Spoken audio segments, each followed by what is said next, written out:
Hello दोस्तों, स्वागत है आपके अपने चैनल एग्जाम मंत्रा में, जहां पढ़ाई होती है आसान तरीके से, कम समय में ज़्यादा जानकारी। रेलवे सामान्य विज्ञान मॉडल सेट 1 से लेकर 255 तक है। आज मॉडल सेट 4 करेंगे। रेलवे में साइंस सबसे ज़्यादा स्कोर करवाता है। अगर आप रेलवे में सिलेक्शन चाहते हो तो मॉडल सेट सीरीज मिस मत करना। चलिए शुरू करते हैं। फर्स्ट प्रश्न, यूरिया अधिकतम मात्रा में पाया जाता है, मूत्र में पाया जाता है। पेप्सिन एक एंजाइम है और एंजाइम एक उत्प्रेरक के रूप में कार्य करते हैं। दूध में कौन सा विटामिन नहीं पाया जाता? तो विटामिन सी नहीं पाया जाता। ये इंपॉर्टेंट है, ध्यान रहे। टॉक्सिन क्या है? एक जहरीला पदार्थ है। एंजाइम की रचना होती है तो अमीनो अम्ल से होती है। एंजाइम की रचना किससे होती है? अमीनो अम्ल से ही एंजाइम बनते हैं।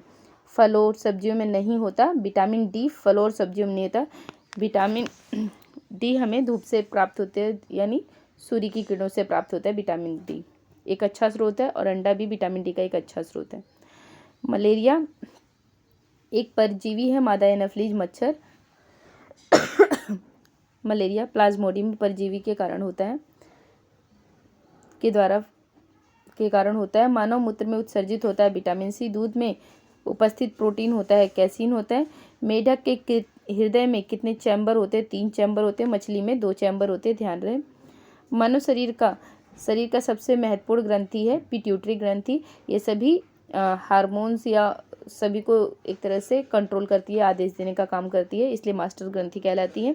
मानव शरीर में प्रचुर मात्रा में पाया जाता है कैल्शियम पाया जाता है। प्रचुर मात्रा में क्या पाया जाता है? Calcium Ca। और कैल्शियम की परमाणु संख्या होती है 20 और द्रव्यमान संख्या 40 होती है। कोशिका का आनुवांशिक पदार्थ है डीएनए है। डीएनए कोशिका का आनुवांशिक यानी जेनेटिक पदार्थ होता है। अनुवांशिका के नियम का जन्मदाता ग्रेगर मेंडल को कहते हैं। किसान का परम सहायक, जैसा कि आप सभी जानते होंगे, केचुआ है। कोशिका के केंद्रक का पता लगाया था 1831 में, इम्पोर्टेंट है। रॉबर्ट ब्राउन ने केंद्रक की खोज की थी। तो थोड़ा ट्रिकी वे में आप याद करेंगे तो केंद्रक में द्र में ऐसे द्र लिखा हो, तो ब्राउन में भी अगर ध्यान देंगे तो यहाँ पे ऐसे र लिखा है। तो केंद्रक की खोज किसने की थी? रॉबर्ट ब्राउन ने की थी। अगर कोशिका की खोज वो अगर एग्जाम में आता है तो रॉबर्ट हुक ने की थी।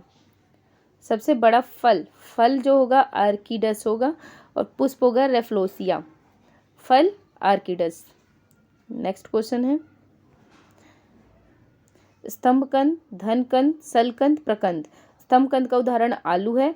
आलू का हम कौन सा भाग खाते हैं? तना खाते हैं। और धनकंद का जो उदाहरण है बंडा, केसर है। सलकंद का उदाहरण है प्याज और प्रकंद का उदाहरण है अदरक, हल्दी। इंपॉर्टेंट क्वेश्चन है, ध्यान रहे। सलकंद का प्याज है। प्याज थोड़ा सिल्की टाइप होता है, तो सलकंद का उदाहरण प्याज है। अमरूद, अंगूर, शरीफा तथा टमाटर के खाने योग्य भाग फल भित्ति। भित्ति मीन्स होता है दीवार, यानी बाहरी हिस्सा। दीवार जो फलों का बाहरी हिस्सा होता है। तो अमरूद का बाहरी हिस्सा हम छिलके के साथ खा लेते हैं, अंगूर को भी खा लेते हैं। शरीफा, टमाटर के खाने वो भाग जो होते हैं वो फल भित्ति होता है, ध्यान रहे। यानी फल भित्ति यानी छिलका, जैसे एक तरह से छिलका भी खा लेते हैं। आम, पपीता, बेर के खाने योग्य भाग है मध्य फल भित्ति। आम का जैसे हम ऊपर से छिलका को हटाते हैं और अंदर जो गुठली होती है बीज को हटाने के बाद खाते हैं, तो वो मध्य का हिस्सा हुआ, तो मध्य फल भित्ति हुआ।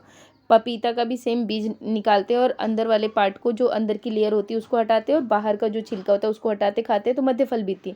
ठीक उसी तरीके से बेर में भी बीज होते हैं, बड़े होते हैं, तो उसको निकाल के और बाहरी छिलका हटा के छिलके सहित भी खा लेते हैं।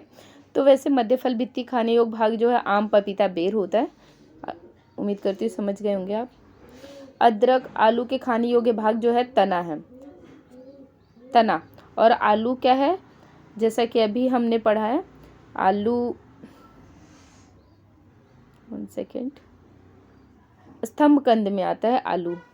आलू स्तंभकंद में आता है और अदरक जो है वो प्रकंद में आता है, लेकिन दोनों ही खाने योग्य भाग जो है वो तना है।